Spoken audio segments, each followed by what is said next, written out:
Okay, so hello guys. So today we are going to talk about AWS, and basically today we are going to deploy application, a web app, which has both a front end and a back end to AWS. And just to like show you what this application is, this is a very basic application. It has a front end in React plus Vite, and its backend is in Node.js, and we also have used Prisma for the database. I've used Prisma, and I've also like in order to like demonstrate to you like how to basically uh, deploy any kind of like web app that you have, even if you have a web app that needs connection to the database. I'm not just talking about like basic apps like some index.html projects that you have might have made, some HTML CSS projects, but like if you like want to like deploy some serious apps that you have made, some serious projects that you have made, so that like you can show that on your resume that okay, you know AWS, you know at least the like the basics of DevOps, like you can actually deploy your own website to AWS. So it shows that like you kind of know how AWS works, how the cloud works, and all the like basic terminologies. And yeah, we will also be covering all the basic terminologies over here in this video. uh, I have also made another video on AWS before this. It covers like the more theoretical part of AWS in it. There's less practical aspect in that video, but you can check that out if you like want to know basically how the cloud works in much detail, like uh, how what are virtual private networks, or basically what are security groups, because we will be talking about those in this video, but I won't be like explaining it in that deep like context, and like in that video that I explained. But still I will be like giving you a pretty good overview of everything that we are covering in the video. Okay, so first of all, let's talk about AWS. What is AWS? AWS is Amazon Web Services. It is a cloud provider by Amazon. So what is a cloud provider? A cloud provider is just like a company that provides you, you can say like okay, like if you go to like Amazon or Flipkart and like you search for laptops, so you can like buy any kind of laptop that you want. You can buy a gaming laptop if you like want. You can buy a MacBook if you want. You can buy some cheap range laptop also that just enough for web surfing and all, Excel and all. So depending on your needs, you can like buy your laptop from a variety of options. Basically they have a lot of options for you, and you can basically choose from them according to your needs. So a cloud provider is just like that. Instead, what happens is that basically in a cloud provider company, what they provide is, instead of providing you the basically the physical form of the device, they provide you through the cloud. That's where the word cloud comes from. Basically, they own the hardware somewhere in the world. You can basically choose the locations also. Like I show you, like these are all the locations. Okay, I need to sign in. Okay, no problem. I will sign in once again. Okay, but basically what happens is that a cloud provider has a lot of servers all over the world, and basically they rent it out to you. So you rent the machine on a monthly basis, or for a set time of set interval till the time like you want the machine, and then you can do anything with that machine you want. Okay, so that's basically what a cloud provider is. And basically we will also talking about what virtual machine is, but I already gave you an overview. Cloud provider actually provides virtual machines, just like I said. Basically a virtual machine, if you break down those words, virtual means it does not exist in front of you physically, but indeed it actually exists in reality, but somewhere else, but not in front of you.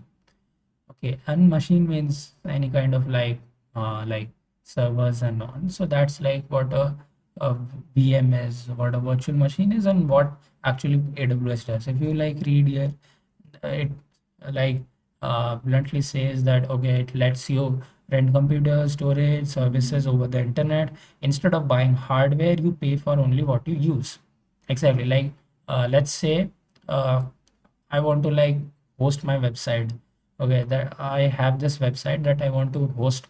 Uh, like I want to deploy this website to the internet so that people all over the internet, friend from US can visit this. Like, okay, so what do I need? I need a machine to deploy this into. I can also do it on my personal machine also, but that's not that's safe, or I think I mean you have to like keep your machine on all the time. So that's not very reliable. You want to like deploy your website to someone else's machine. So one option is that you buy a full new laptop for it and then you deploy in it. But that's not very cost effective, like you can see, because a laptop would cost you like 60, 70,000, and you will probably not be using the full of the laptop because it is not just meant for that purpose only, but AWS or other cloud provider services like GCP, Google Cloud Provider, or Digital Ocean, or Microsoft Azure. All of them provide services like these only. Like basically, you pay only for what you use. So that's what the basic model or the business model of these cloud providers are. Yeah, like just a like small like heads up, basically how Amazon started this is basically they had a lot of servers lying here and there all over the world, and they were not actually using that up to their full potential. So they thought that why not rent it out to people who might need it. So that's basically how AWS was started. Okay, so we spoke about AWS, we spoke about virtual machine. Now what's EC2? EC2 is nothing but Amazon version, like Amazon version of virtual machines. Like each company has its own set of offerings, but broadly speaking, all of the cloud providers provide more or less the same thing only. They provide virtual machines, they provide other services related to that only. Just the thing is that it's called by different names in different companies. In Amazon Web Services, in AWS, they call it EC2, okay, Elastic Compute Cloud. In DigitalOcean, they call it Droplets. In uh, GCP, they call it, think, virtual machines or something like those lines. Okay, so that's just the name used by the VMs and by the VMs provided by Amazon. So that's basically what EC2 means.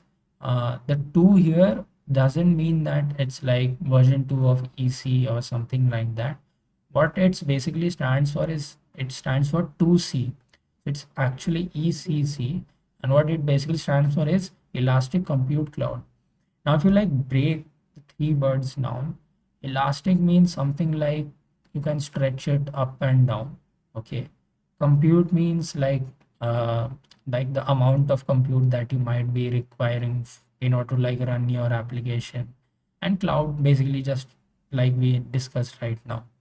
So if you like combine these 3 words and their meanings right now, like just I discussed, what that basically means is that you have some kind of compute, you have some kind of like hardware access over the cloud, which is elastic. Like just like I said, you pay for only what you use.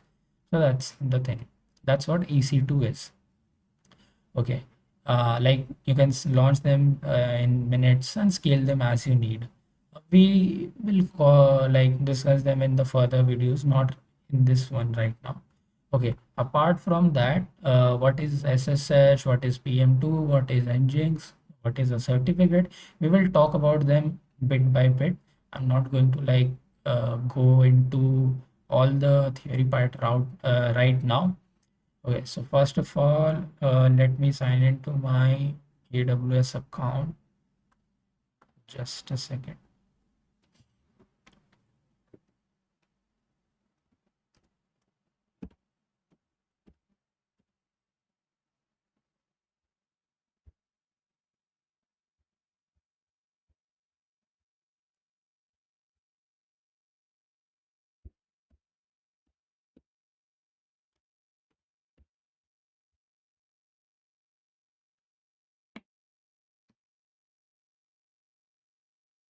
Okay, so I have signed into my AWS account.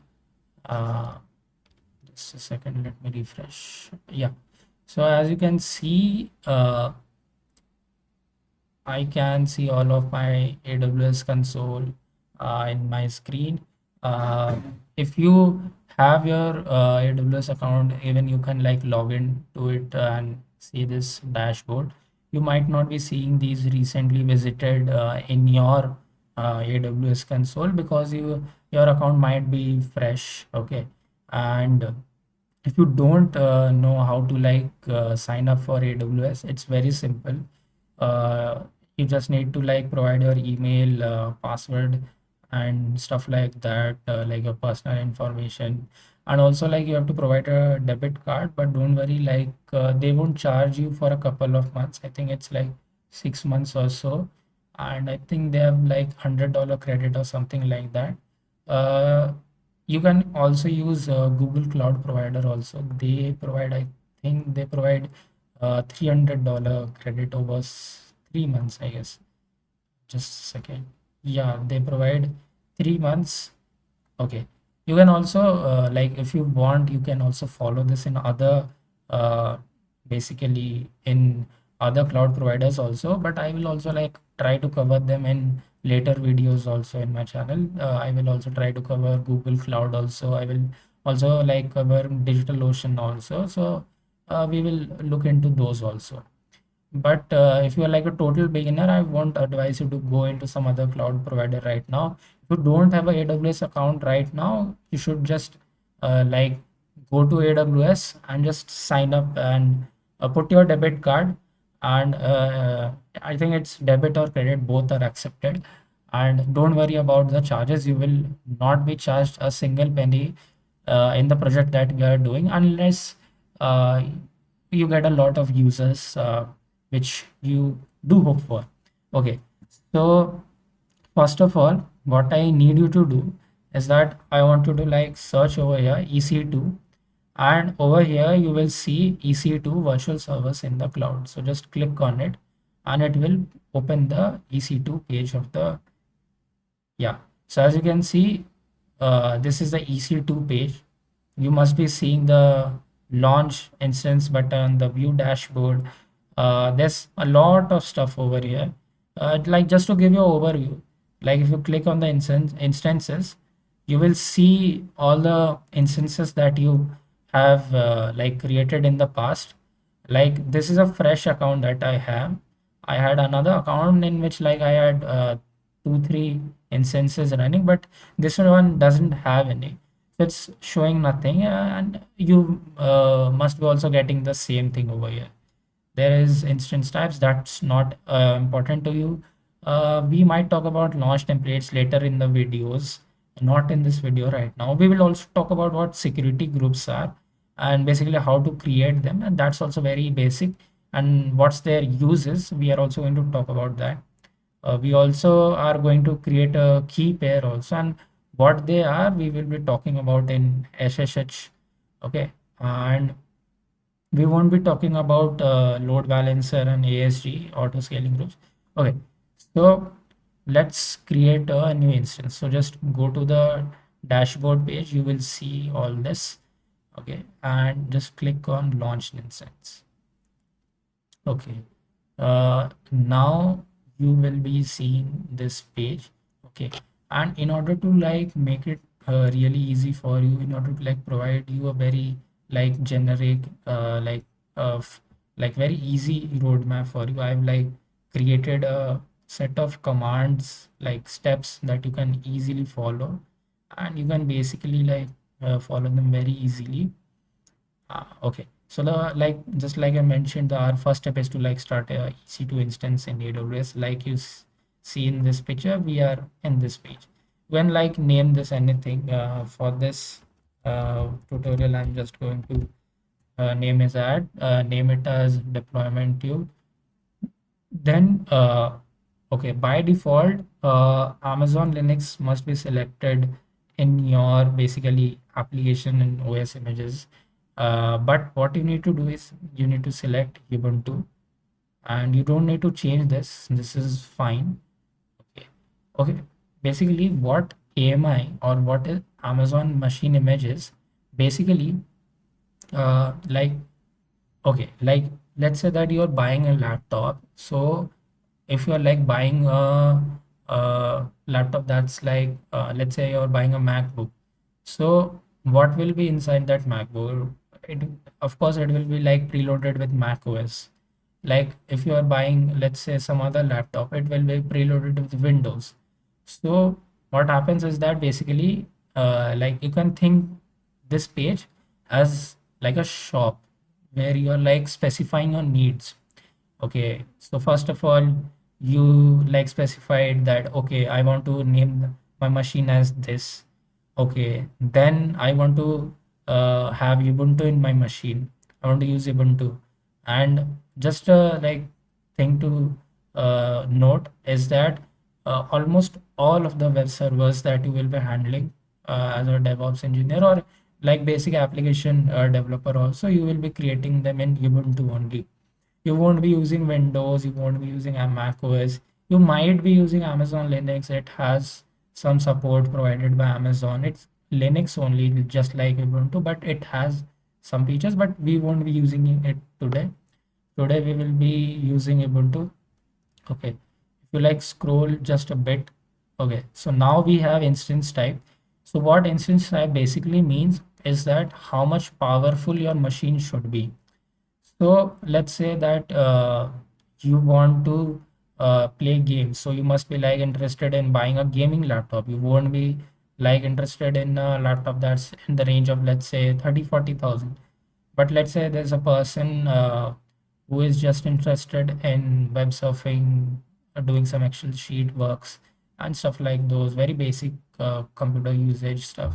So then that person might be interested in those kind of laptops. So that is what's basically instance type, like how powerful your machine should be. That's basically what instance time is. So if you see, there are a lot of instance type in this. Like the smallest one is I think T3 micro. Just a second. Yeah, the smallest one is T2 Nano. As you can see, it has basically one vCPU. vCPU means basically virtual CPU. It has 500 MB of memory. That's way too low. Then there's T2 Micro that has 1 GB of memory, and it goes till how much it goes till uh, like whatever your need is. Like it has also 32 GB memory, as you can see, 128 GB memory, 384 GB memory, as you can see. Like these are basically, this has 1 TB memory. So as you can see, like you can select whatever based on your needs. Like I think like the most of you that must have signed up right now to AWS, you won't be able to like access like the machines in these areas because I think they allow just till 3 T3 small or T3 micro, and if I'm not wrong. Uh, After that, they will not allow you to use it, I guess, for the first few months. But that's not an issue. You can like use T3 small or T3 micro also because this is just for tutorial purpose. But today I'm just going to let's use T3 medium. Because it has a decent amount of memory. It is a decent. Okay, now this key pair thing is very important. Okay, now we are going to like talk about SSH. Okay, so what is SSH? Okay, let me explain this with a diagram. Okay, let's say that this is my machine. Okay, let's say that this is my machine. Okay, this is my virtual machine. Okay, just a second, just a little clumsy. Okay, so this is my virtual machine and it's somewhere in the world. I don't know exactly where it is, but it's actually somewhere in the world. Like it could be maybe like let's say it's in the USA. Okay, like this virtual machine is actually present somewhere in USA physically, right? Okay. Now, how do you think that I will be able to like access this machine? So like that's what basically SSH means. Basically what SSH means is that it's like a way to access your virtual machines. Okay, it's like a method through which you can like access your virtual machines. Okay, because uh, you need to access these machines and you can't like have them physically, so there has to be some way uh, using which like you can basically enter into the machine and then you can do whatever with it and then maybe exit the machine also. So that's what basically SSH means. Like you must have heard some hackers or network related guys, IT guys saying that basically they SSH into the like attackers uh, like machine and then they uh, like hacked some stuff and all. So basically SSHing into someone's machine basically means that you get access of that machine, you enter into that machine and then you can basically do whatever you want with that machine. Okay, so that's what basically SSH means. Okay, so that's basically what SSH is. Like if you can see, it's written over here also. Yeah, it's like having a secret door into your machine. Okay, and another thing, it's like if you don't know what ports are.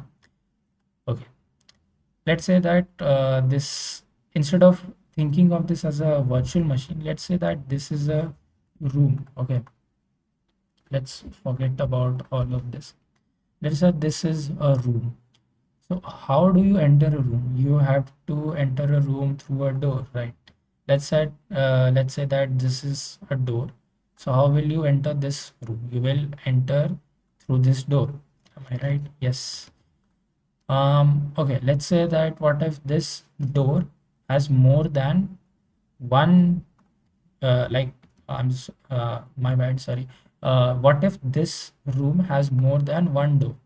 Let's say that it has another door over here. So now what you can do is basically you can enter through here also, you can basically enter through here also. So basically what happens is that a room can have multiple doors and there are multiple ways to enter into the room through multiple doors. Okay, and basically what happens is that these doors, okay, these doors that we are talking about in a machine, okay, in a machine, they are known as ports. Okay, basically now let's come back to our virtual machine example. So if you like think of the like this as the virtual machine, so there are different doors to the machine, there are different ways to get into the machine, and those ways or those basically doors are known as ports. And the port we like specifically use in order to like SSH into the machine is nothing but port 22. Okay, just a second. So we use port 22 for SSH. Okay, so like if you want to like keep your laptop safe from outside attacks so that no one can SSH into your machine, so you have to like close restrict your port 22 so that no one else in the internet can basically SSH into your machine. Okay, so that's basically what ports mean and what SSH is, and where does it happen and how it happens. Okay, so now I gave you like the gist of how SSH works. Uh, uh, like exactly how it works is basically you have to like generate a key pair login. Okay, so it's basically what happens is that, okay, let me just explain it over here. So what a key pair is that basically it has two parts. One, the first one is the public key, and the second one is the private key. Okay, so key pair, what it basically contains, as the name suggests, is a pair of keys. So it has two keys. The first one is public key and the second one is private key. The private key, as the name suggests, it is basically stored in your laptop. Okay, it is basically stored in your own laptop. Okay, or in your own machine. And basically the public key is stored in the virtual machine. Okay, and basically using this combination of the public key and the private key, basically we SSH into the machine. So what basically happens is that let's say that I like let's understand this in a very easy to understand example. Let's go to our room and door analogy. Okay, let's say that I have this door open, and that door is door number 22, and through that only I can enter. Okay, but I'm not free to enter in that. Okay, the door is open but only for the allowed users, or the the users that are not allowed, they will be not able to enter the room, correct? So how do I verify that basically uh, that the user that is trying to enter is authenticated to enter into that or not? Okay, so that basically happens through this. Okay, so basically think of this like this door over here has a security guard.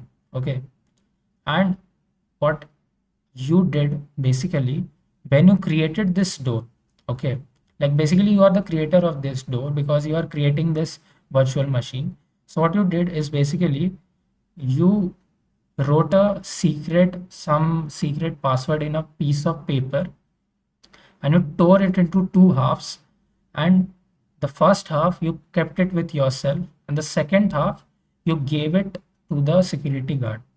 And what you told him is basically that whenever I come to you and show you this piece of paper that matches exactly with the piece of paper that you have, only then you will allow that person.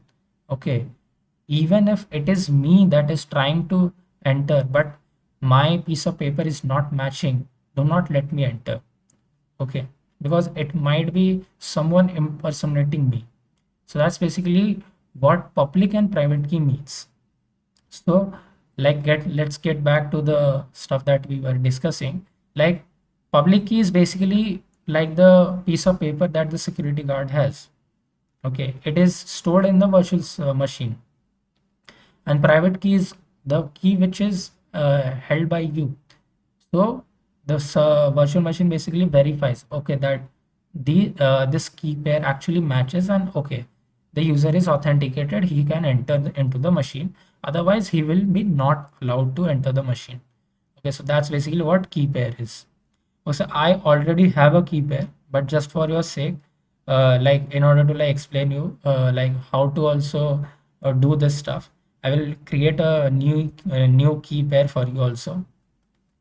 Okay, let me call it deployment to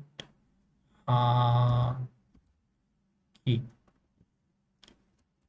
AWS key. Okay, select the RSA option. It doesn't really matter which one of you select. These are basically just the algorithms through which they will be like created. And for this, you can just select the .pem and just create it. Just create that, and it will be downloaded.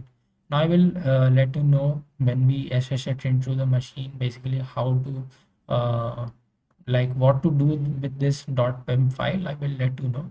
Okay, but before that, in the network settings, you don't have to change anything. Okay, you just have to like select this create security group option.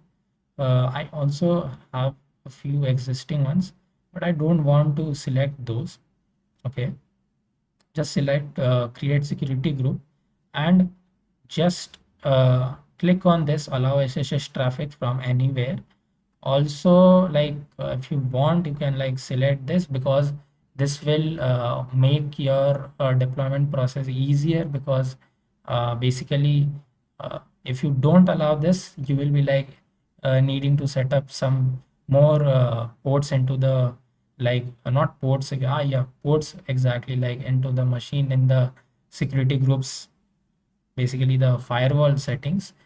So if you like allow this right now, you won't have to worry about all of that much, because the thing is that sometimes people don't like allow this, and it's okay, it's actually preferred, it's actually recommended, it's actually advised not to allow this, because these are disabled actually for your own safety, so that your server is like not accessed by everyone in the internet. But what basically this does is that it makes your server accessible to anyone in the internet.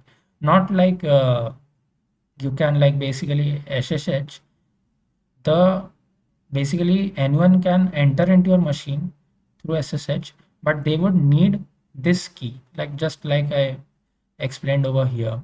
Okay, so allow these two, then you don't need to like configure the storage, and in the advanced settings you don't need to worry about anything. All of that is taken care for. Okay, okay, so now just to recap, so what we did till now is that we set the name.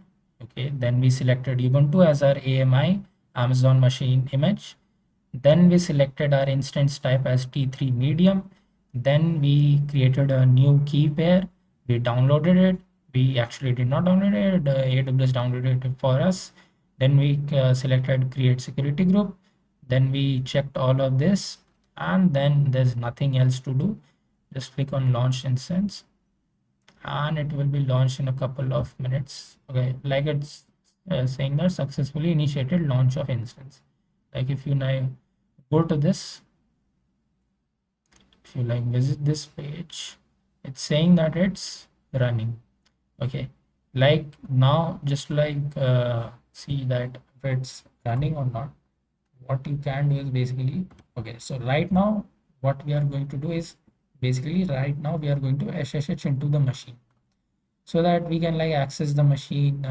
We can basically enter our code, enter our basically code base into the machine, and then deploy it so that it's accessible throughout the internet and stuff. So that's basically what we are going to do. So in order to like SSH, what you need to do is basically, okay, first of all, you just need to see where your deployment key, this .pem file was stored. Okay, I'm going to move it to my home folder. And now if I see, if I do ls, can see that it is in my home folder. Okay, so if you are in a Linux machine or in a Mac OS machine, you just have to run this command, which is chmod 700, then the name of the .pem file, then just click enter, because this step is required by AWS. Okay, it's like a must, like necessary step before like SSH into the machine. But to do this, basically what it does is that it like restricts the access of this file specifically to you only, and it should not be like accessed by other users in your laptop. This is just like for safety reasons that Amazon has like made this necessary. I will be also like just now I will be also shifting to my Windows also, and I will also show you there basically if you are a Windows user how you can do it. Okay, so now we are going to talk about for Windows people to how to like implement the security measures that AWS expects you to do in the .pem file, so that like you can SSH into the virtual machine. So first of all, just go to the folder where you downloaded the .pem file. For me, it is in the downloads. For you, it will be most probably here only. Then you need to just go over to the .pem file, just right click on it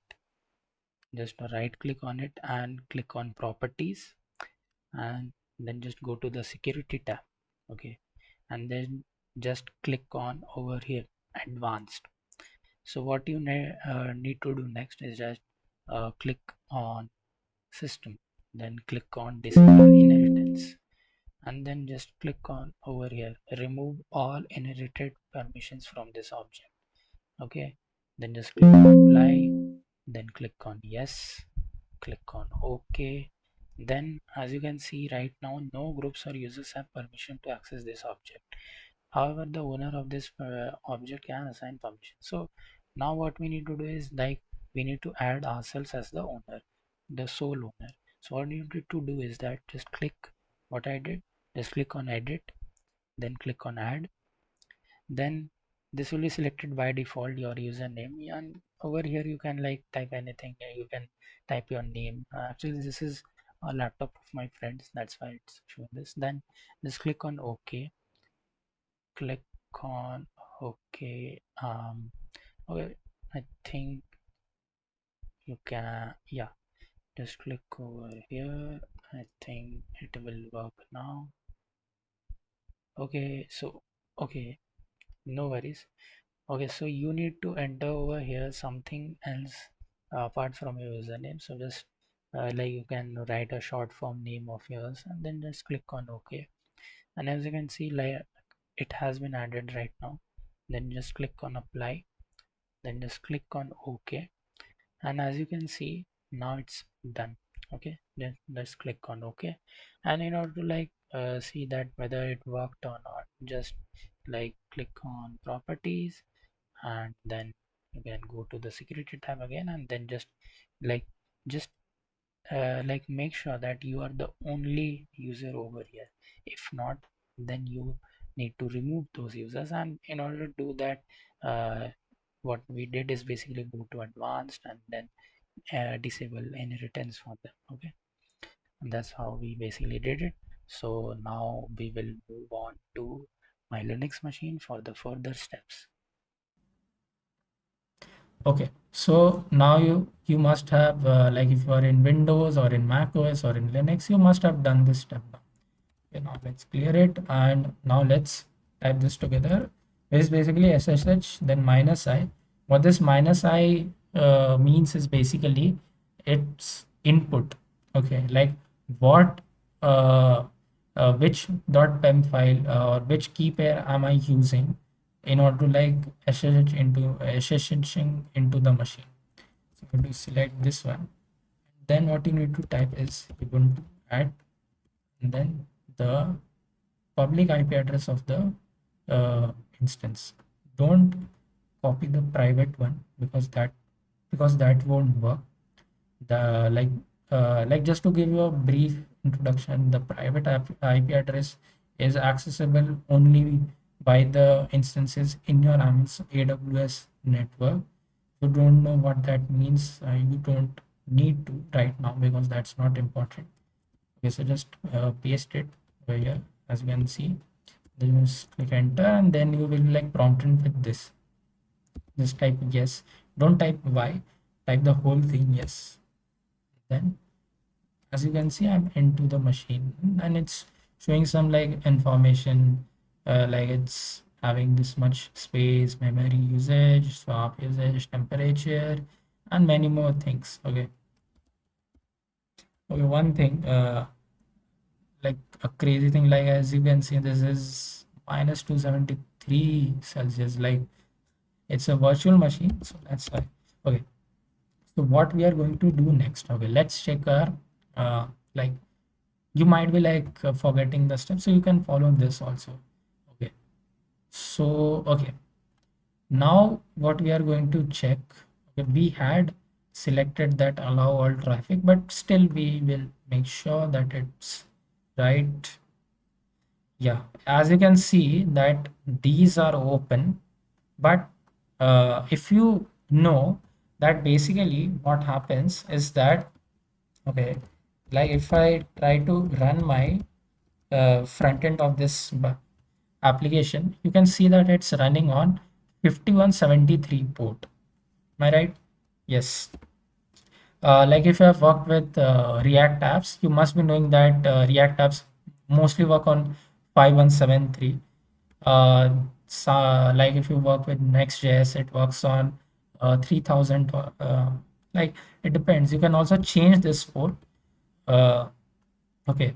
So as you can see, like in order to see this menu, what you need to do is scroll down and then go to this security tab, and then you will see these rules over here. What you need to do is just go slightly to the right, and then you will see the security group.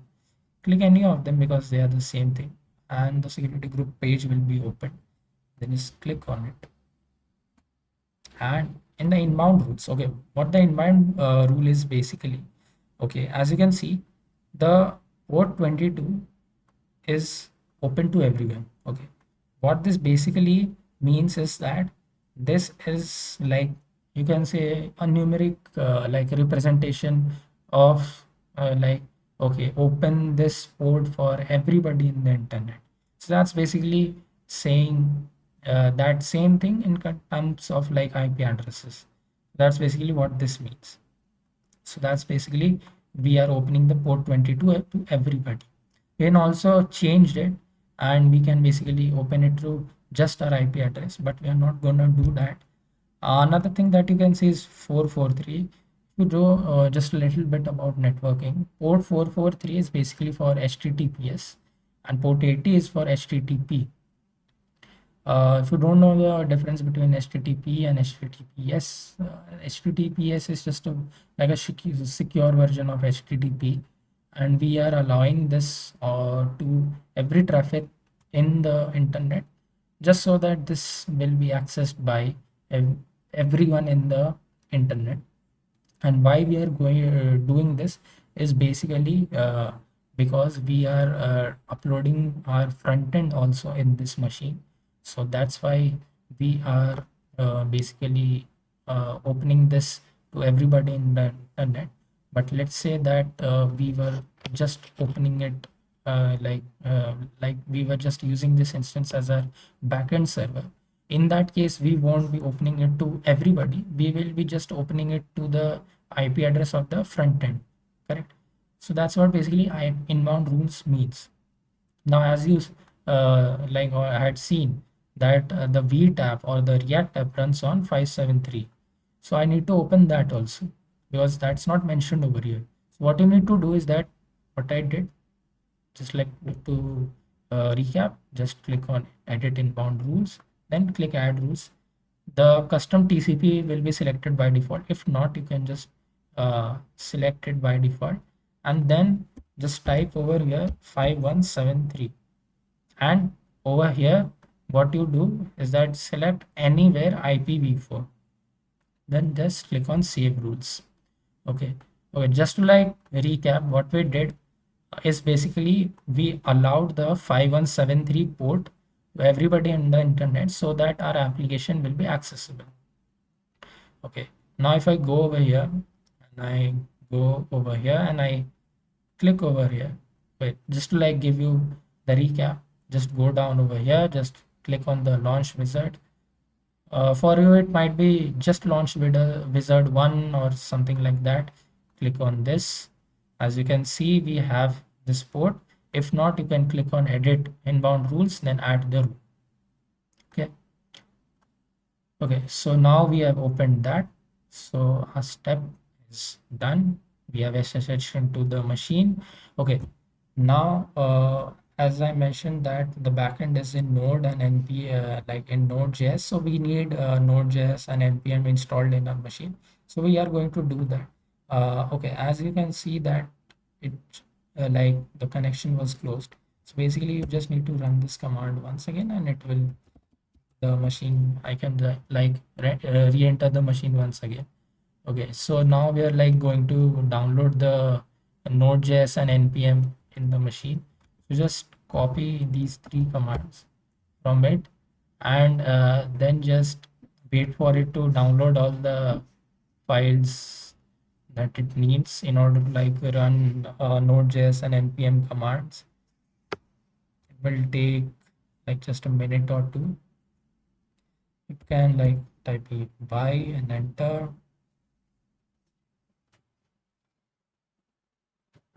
Once again type y and enter.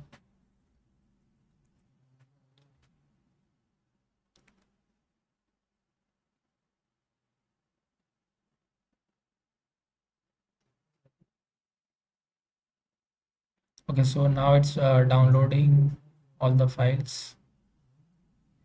It's downloading and unpacking them.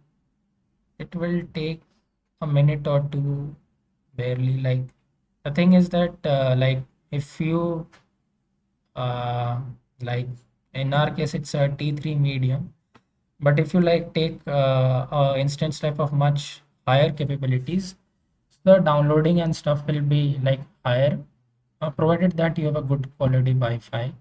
Uh, because the thing is that the higher specification machines have higher bandwidth and they have higher like basically throughput and stuff. Like if you don't know what that means, is basically the internet speed will be much higher in those machines. Okay, so we are done now. Okay, like just to check that it was like downloaded successfully, just type this command and you will see something like this. You can also type npm and it will show something like this. Okay, so now we are going to clear that. Okay, so now we have installed Node and npm in our machine. Okay, so now next thing is to like get this project into our virtual machine. So how we are going to do that is basically you first need to push this like repo. Like you need to create a repo in your GitHub account and then push it to that repo. Then we will just clone it from there. So I just go over here, can run all the commands at once. Just copy all of them at once. They will be done. So basically, what's happening is it's first cloning it, then it's like going into that folder, going into the front end, and downloading the packages, then going back and then into the backend folder, and then installing the backend dependencies. Okay, like it's okay. So it's done now. Okay, so if I go, okay, so okay, like another thing that I mentioned to you that we will be using like Prisma in our like backend. So basically, what this application does is that it lets you like create users. You can sign in, sign up, and then you can basically just do it. And it's not a very like advanced application. It's a very basic application. It has like we are using Postgres SQL in it, and as you can see, if I like show you right now, basically the database URL right now it points to a neon DB, like the neon DB. I'm actually like on a database in neon.tech. Like what you can do is basically for this step, you can either go to neon.tech and then you can basically either just like rent over here or like rent a Postgres database over here, or you can basically use Docker to download the Postgres in your virtual server so that all of your data is basically stored inside the server only. Okay, So basically what we are going to do is we are going to use Docker to run the Postgres DB. Let me just run this. Run the command still here first, and then we will run these also. So it's done. Then run these two. So basically what Docker is, it's used to like run like images, like it's kind of, you can think of virtual machines, like running maybe virtual machines uh, inside your own machine. So like instead of like installing the whole of Postgres in your uh, server, you are like using Docker to do that. Okay, so Docker basically helps you like bundle all of this, all of the dependencies into one single file. That's basically the Docker file. So like you must have seen like there's a joke that it works on my machine, and as soon as like you push it to the production level, the app might stop working, or if you like send it to someone else in your developer team, it might just crash.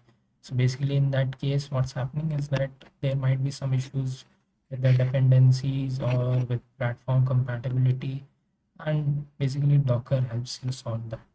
We will also cover Docker in our further videos also, but so Docker is running now. If I run Docker PS, what this basically does is okay,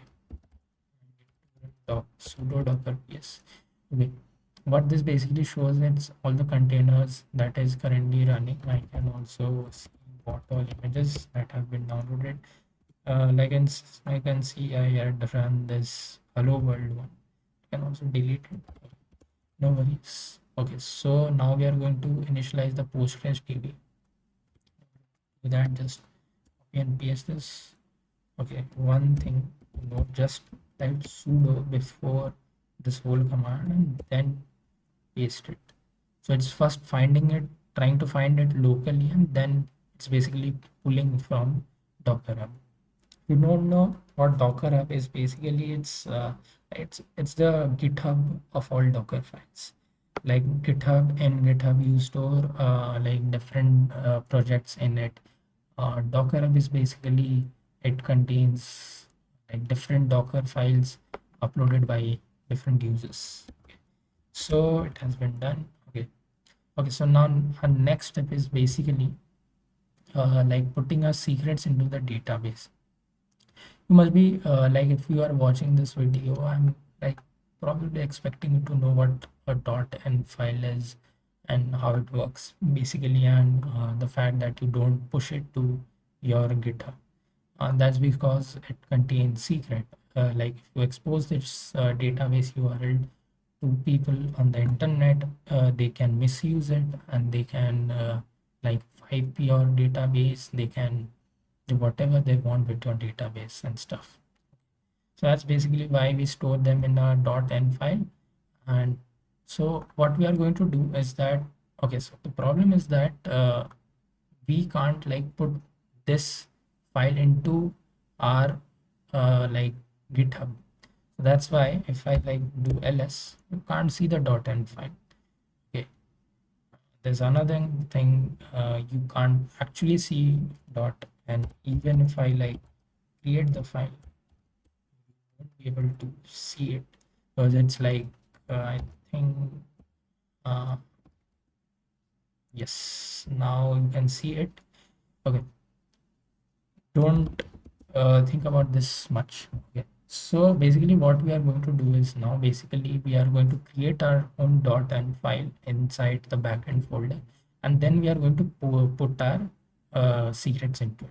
So for that, just nano.env.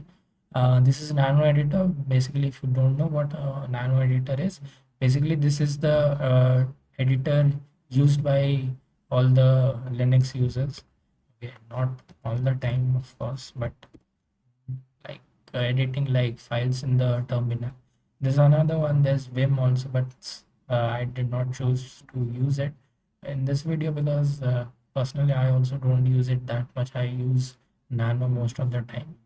uh, okay, so what's basically this means is that you don't need to worry about this at all. If you are not familiar with Postgres, just click Control and then S, okay, and then click Control X, just to verify that you have written everything right. You can either do this and type Control X to exit, or you can also type cat.m and you will see the contents of the file. Okay, now we are going to run this command in order to, so that basically what happens is that all the tables, basically not this, the user table and the tweet table is actually created in the uh, Postgres server that we just created now, in the Postgres database that we just created now. That's basically what Prisma generate means. I'm sorry, I need to migrate. Okay, I will add the migrate command here before basically releasing this to you. But yeah, okay, so basically what it did is basically it created this database and it created the uh, tables, the user table and the like tweets. Okay, so that's done. Next, what we have to do is basically we will be now using PM2 for a backend and frontend.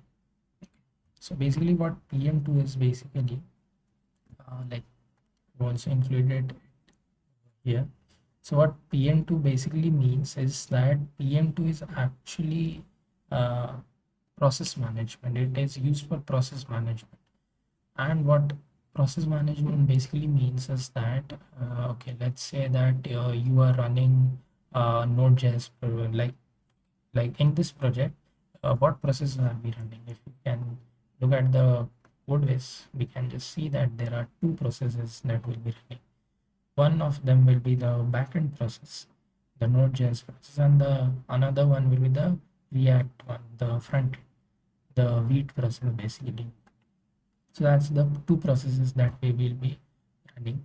And so that's why in order to manage these processes efficiently, like we need some kind of process management tool. And that's where PM2 comes into the role.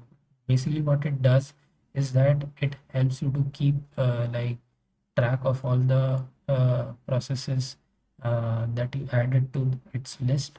And it will also, like, let's say that your server crashes, or basically uh, one of the services crashes. Basically what happens is that this process that was crashed, PM2 will automatically like restart it. Okay, you can restart it manually also. So another thing is that basically let's say that I exit the machine, and okay, like, let me demonstrate this to you. If I go to AWS, then just go to frontend, then I run npm run dev, and let's say that what I need to do is just just copy this 5173. If I visit this page, you can see that our basically our website is uploaded. Right now the backend doesn't work because it's not been deployed. But just to demonstrate you one thing, okay, let's say like somehow I close this terminal. Okay, what happens if I refresh this? It's no longer working, as you can see. Okay, it's no longer working because the process is down. Why is that? Because I like turned my connection off to the server, like virtual machine. So as long as I'm like basically what's happening is that as long as I am connected to the basically the machine, and basically as long as I've like opened kept my terminal open of the virtual machine, it's running. And as soon as I close the terminal, process dies. So that's where PM2 comes in. Even if you like close the connection, off the connection to the like even if you do exit from the machine, the process will still continue to run. Okay, let me show you how to do this. So what you need to do is you need to just okay, let's run the backend first, or I won't demonstrate you the backend right still. Okay, we have not downloaded uh, PM2, so for that just run this command. You need to add sudo before that command. No worries, I will add that before I release this sheet to. Okay, now go to backend, and or is let me make it more clean for you. Just run these commands. Okay, as you can see, the backend is online. Then let's run these, or this is like just like basic thing. First of all, you need to go to the front end. So now we are going to run the front end. Okay, it is having some error. Let's see what the error is. PM2 logs. Okay, no problem. What happened is that basically I did not run the npm run build. That's why it was not able to find it. If you got the same error, you just need to run npm run build, and then basically you can do this npm run restart backend, and it is now online. Now you'll see if I just try to reload this again, this works. I close this. As you can see, I'm no longer in that virtual machine. I restart this. If I reload this again, this net is still working. So that's the power of PM2. Now let's say there is a lot of load in this machine, and basically, I mean in this website, and basically it crashes. So PM2 will automatically restart the particular process. Like just to give you like what the syntax means, that's PM2, that's start. Basically we are using npm. So for the backend, what we are actually writing, like this is what we want to run, correct? So that's basically like basically what we want to like run. That's basically start. And for the front end, we want to start npm run dev. We want to like type this in our front end folder. That's basically what we are mentioning over here, and this is just the like we are tagging the uh, basically the process. This is tagged as backend, this is tagged as front end. Okay. You can name these as anything that you want. Okay, now we are going to use Nginx. What it basically means is that, okay, let me show you this. Okay, if you see this right, what you are basically saying is that okay, your website is now deployed. That is correct.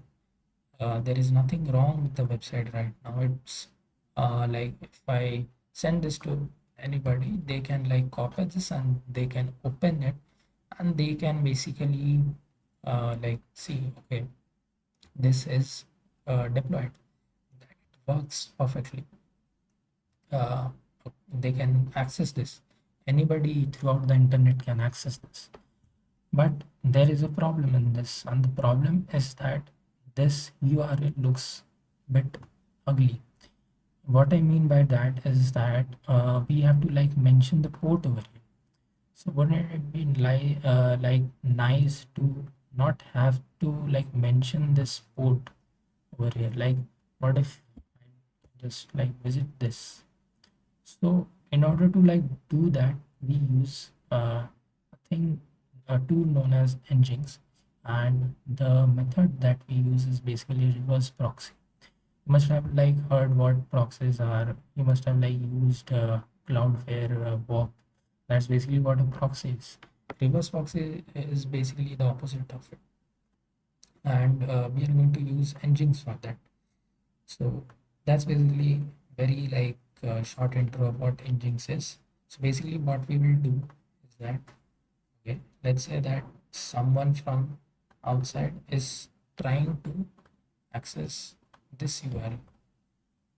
Okay, let's increase this.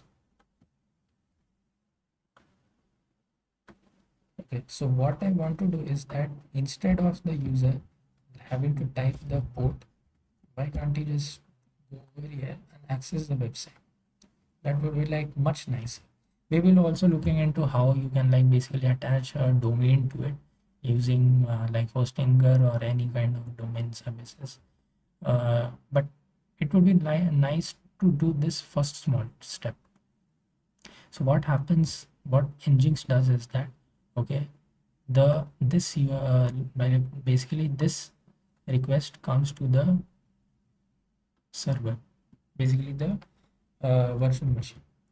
And what Nginx does is that before it comes to the before it hits the virtual machine, Nginx catches that.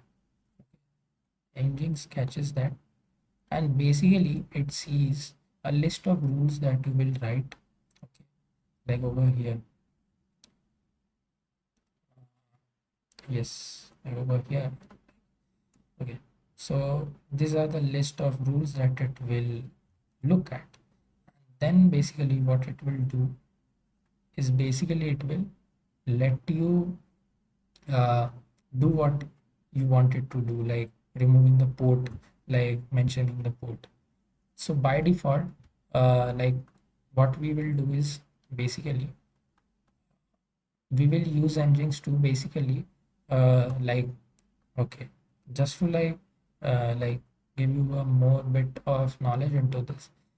Just like I said in the start that the port 80 is basically used for HTTP, and basically if you don't mention anything over here and you are like using HTTP to access it, basically the server automatically appends this to it.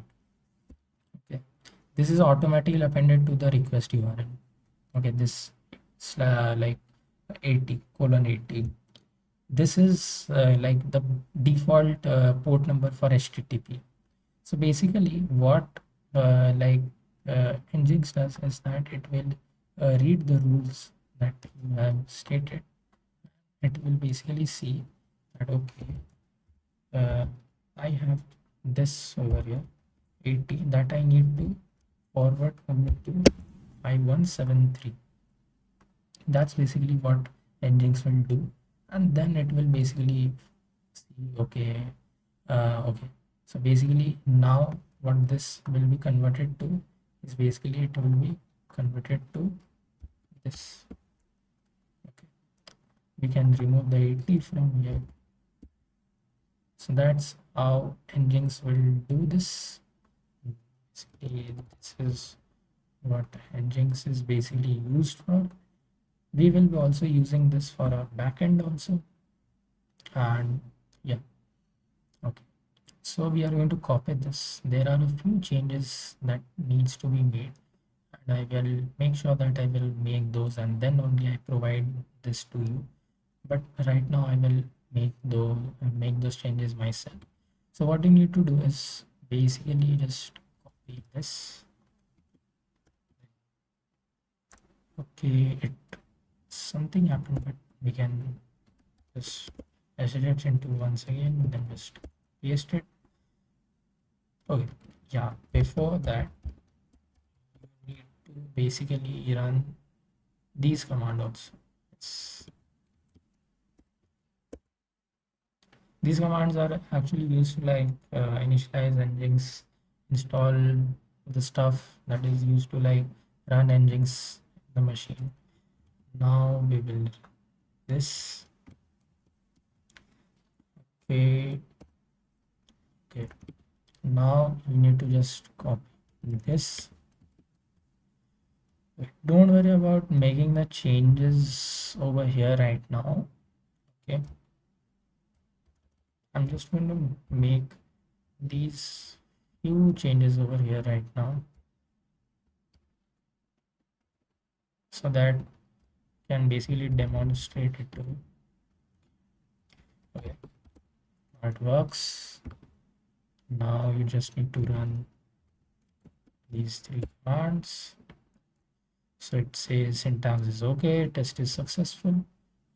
Now you see if I go to this, okay, I think there might be some errors, or it might be just taking some time. Let's try some other problem.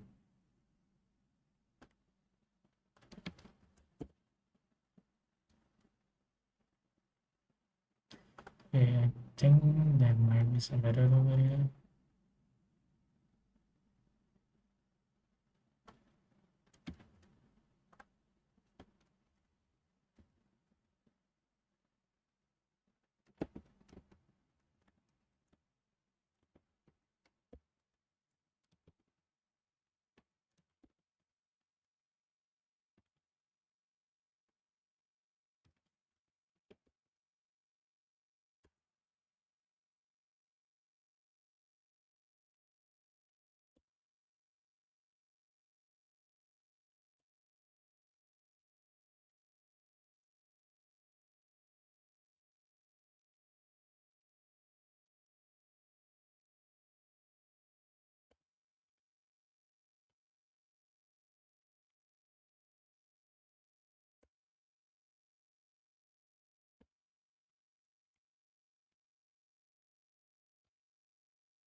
Can basically skip this step and basically we can jump right into this so that I can basically demonstrate the whole domain part to you and in the same step.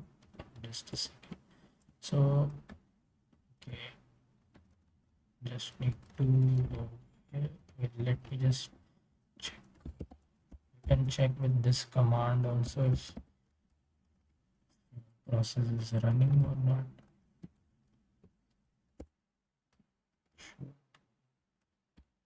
It's twice, and as you can see, it's still the same thing. So Nginx was not successful in that. I can basically just so basically over here after pasting all the contents, you just need to make a small change over here. Whatever domain that you will be using, you just need to paste that domain over here. So basically I already have a domain which is space. It's basically my personal portfolio domain. So what I will be doing is that I will be not buying a new domain. I will be just like adding a new subdomain to this sentence.space domain. In order to do that, what I basically need to do is that I need to just add a record and like subdomain is basically like let's say that I want something like testing.space. That's testing is my subdomain. Now let's say that I want tutorial.sentence.space. That's basically what subdomain was. Let's say I want tutorial. And this points to is basically you need to add the public IP address of our instance and then add record, confirm, and as you can see it's added this. Okay, so you can add tutorial space. Let's save it. Then I can run all those three commands once again. Okay, let me try this. Okay, let's try this in HTTP.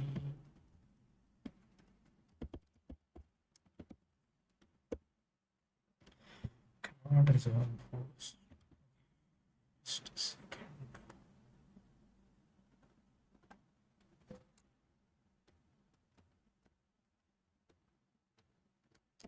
Okay, so these kind of stuff like related to like deployment and stuff, they don't usually like work in just one go. You have to like debug and stuff a lot of times.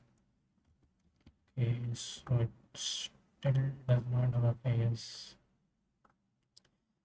Let's see if the domain has updated or not. So I'm not like skipping all of these stuff from the video, like just to show that how you can basically uh, like uh, debug if you have some kind of error, because most probably you will also have these errors. Okay, still not working. Okay, let's open our once again. So the server name is that correct, then proxy pass listen 80. Okay, that looks right, that is correct. Okay, let's run these two once again. Okay, we had done all of these steps. We can skip those. Okay, the Nginx is still not configured.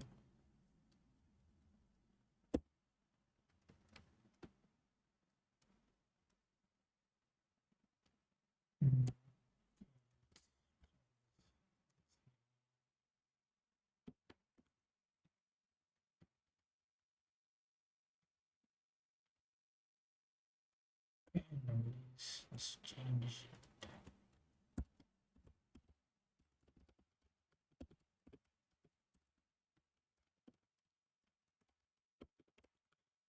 We will debug this just a few minutes later. Let's like basically let's just like first of all get over with the commands that we need to run for the backend also, then we will look into this. Okay, so we need to also add Nginx for our backend also, because our backend is not running on 5173. Our backend is running on as you can see, it's running on port 4000, so we need to enable that also. So that's what okay, so there was nothing wrong with the backend or the front end configuration of the Nginx. It was basically that it was taking some time for the domain to propagate. Otherwise, everything was fine. Right now, if I send it again, its status is okay. And as you can see in tutorial.sentence space, I can see the URL over here. Okay, okay, fine. Okay. So right now the backend over here is not connected. Why is that? Because basically I had not configured the in the local repo. As you can see over here, it's this localhost. So I need to change that.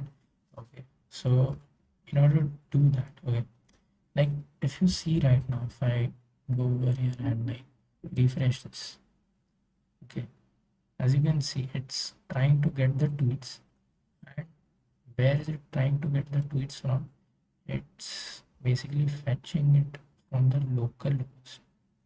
Correct. If I can see, yes, it's trying to fetch it over from over here, but it's not able to.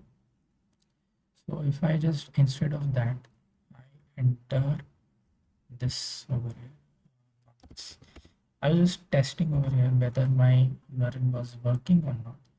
And okay, what I need to do is I need to go to frontend, then src, yes, and then I need to edit .tsx, yes. So over here, instead of this, I can just write dot space, and for you it would be just your backend URL. Just save it, then clear. Okay. Yeah, just before that, what you need to do is you need to restart the the front end, not the back end. So it will show this for a second. You see now, if I refresh that tweet, it has gone away. If I like now try to register, let's say Anthem 123, register, and so it's very basic. It does not show anything. If I try to log in, yes, let's see, there might be some issues. Okay, let's see it once again. The thing is that showing everything related to this is because you will also face these. The 404 not found. Okay, let's see whether this exists or not. Okay, sorry, my bad. I need to go back there. Once again, need to edit. Sorry, let's see. Then my bad. The backend URL was not tutorial; it was tutorial B, and that's why. Yes. Now PM to restart front. If I reload this, if I type now, it will work surely. Register, then login. It's working. Hi, tweet. So this is very basic. It's using JWT, but as soon as I refresh, I will be logged out. Okay. But you can see now the tweets are fetched perfectly. Okay. Now there's another issue that we need to solve, and that's our last, not last, second last. So as you can see, this is showing not secure. But if I like go to some other website, like okay, this was, I was checking it with ChatGPT also. Okay, you got me. Okay. Anyways, like if I go to this website, you can see that it is saying that the connection is secure. You click on this, you can see that it is saying certificate is valid, and it's saying that there is some organization. Okay, they're doing some, like, they're basically, what they have done is basically they have some certificate to prove that okay, this website is secure. Okay, so that's basically what a certificate means. We were also going to be talking about this. Okay, that's basically what a certificate basically means. It is a proof of, like, okay, this website is secure. Like in our example, this is also not secure. Our backend is also not secure. Our front end is also not secure. So we need to secure both of them. And why do we need to secure both of them? Because you might be thinking that okay, this front end is just user facing, so we need to just make this our, like, perfect. We need to just make sure that this one has HTTPS. Okay. But we need to also do that in our backend also. I will show you in a few minutes just why. Okay, this will also, like, okay, now right now if you see, the URL looks good, looks perfect, but the only thing is that when you send this URL to someone and they click to visit it, what happens is that they will see not secure. They will see the website or not, but they will see not secure. In some cases, in some browsers, they will also block the HTTP, basically the HTTP websites, so you might not be able to even accessible. So we need to get our website to HTTPS also. And that's why we had also like at 443 or basically HTTPS also. So in order to do that, it's very simple. You just need to run a few 2-3 commands, and I've like done like I've put them in your roadmap. You just have to like first copy these two, just paste them in. Okay, you can just go over here, type these two commands, it will. So basically what we are doing is we are using Certbot. Okay, if you don't know what Certbot is, so basically what Certbot is basically they are like, as you can see, their service is basically to like help you migrate from HTTP to HTTPS. That's basically what Certbot is used for. Okay, as you can see, their own website is secured. You see, it's like organization knows this. Let's encrypt.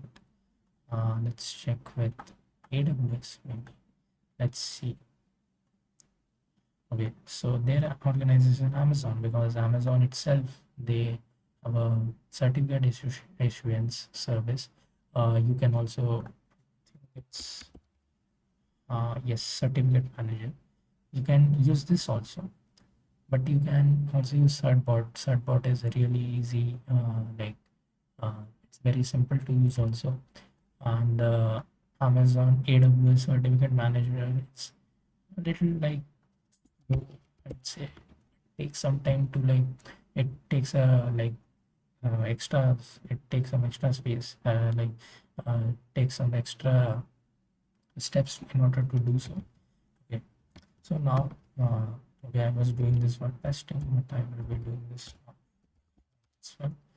And don't worry, you will be like, what you need to do is that in place of this you will just enter your uh, basically your URL, and don't enter HTTPS or HTTP, just your plain URL. Like if it's google.com, just write google.com. Enter this. Just enter your email over here. It's not a very big issue. Then just enter buy. So it's now requesting a certificate on this website. So it will take okay. Deploying certificate. Congratulations, you have successfully enabled HTTPS. So now visit this. Now, as you can see, it shows that the connection is secure.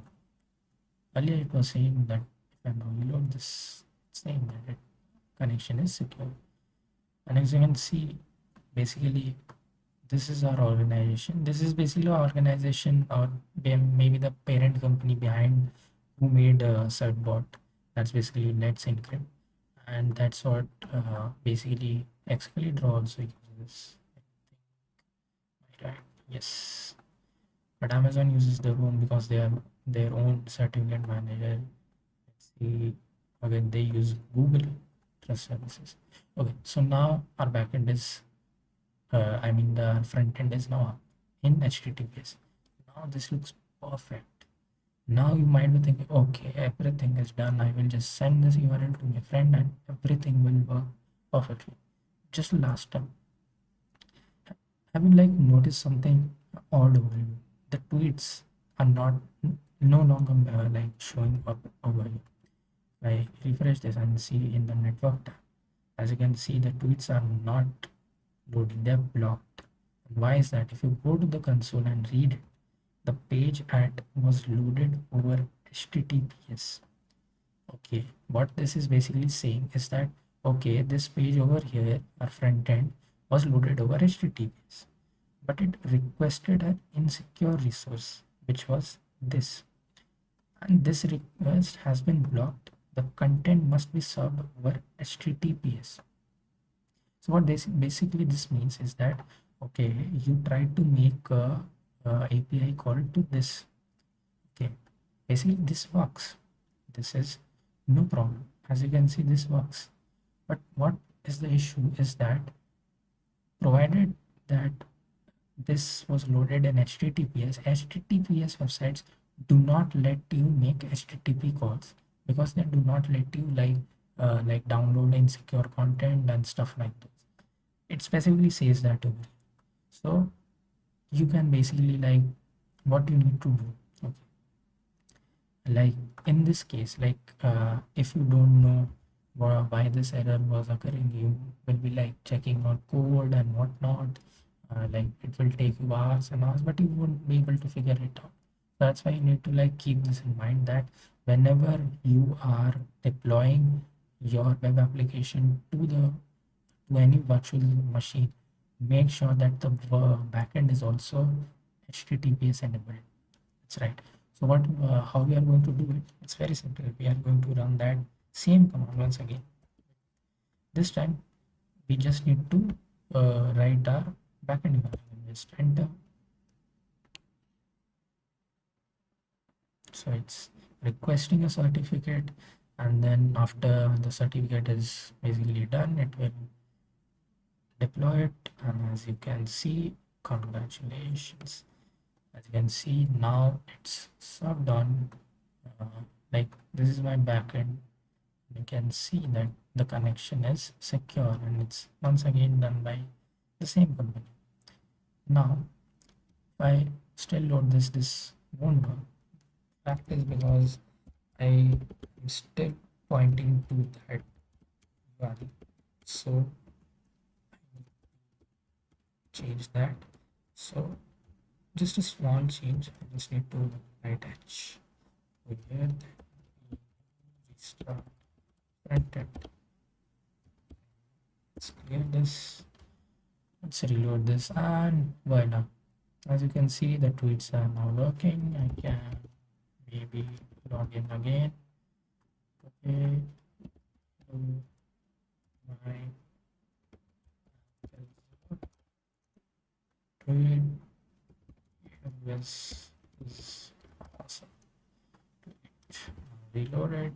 It works perfectly.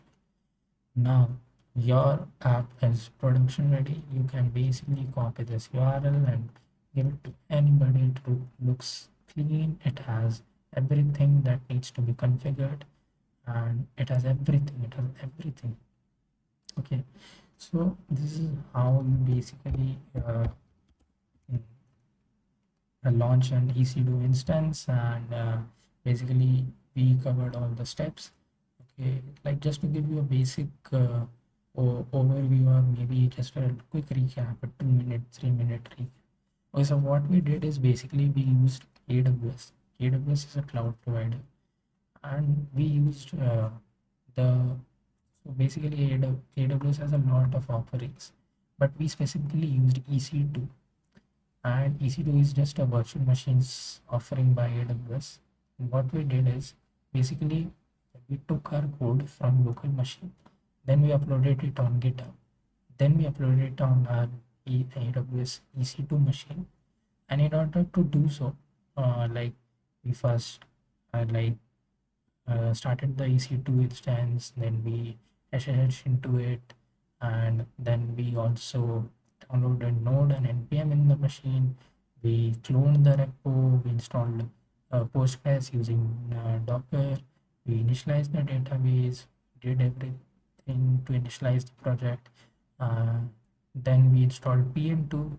We know now what process management is. We also now know what Nginx is, what reverse proxy is. We know a bit like the basics. And then we also like used our DNS service. This one, this is basically hostinger. You can use other services also like GoDaddy. You should like what you should do is basically, in order to like to practice this, what you should be doing is just buy your personal uh, domain on either Hostinger or GoDaddy or Squarespace or anything, or any DNS providers, and then basically you can add like subdomains just like I added today, so that basically you don't need to buy a separate domain for each of your new project, because these work perfectly. Okay, and okay, then We also initialize Certbot. We use Certbot to install certificates, HTTPS certificates in our website so that it is secure. And okay, that was everything in this video. I hope that you enjoyed it. I will make the required changes in this document, and you will get this document in the description and in the pinned comment. And you can just leave a comment if you like this video, if you have any doubt, if you want any clarification on this. I'm happy to help you out. You can email me also. You can even like, if you are from my college, you can also like visit me in person. You can call me, message me, anything. I'm happy to help you out. If you have any errors related to AWS or EC2, like any cloud provider that you want to like test out, you can of course message me, like comment here. If you are watching me for the first time, just like and share to like support me. So yeah, that was all in this video. So thank you.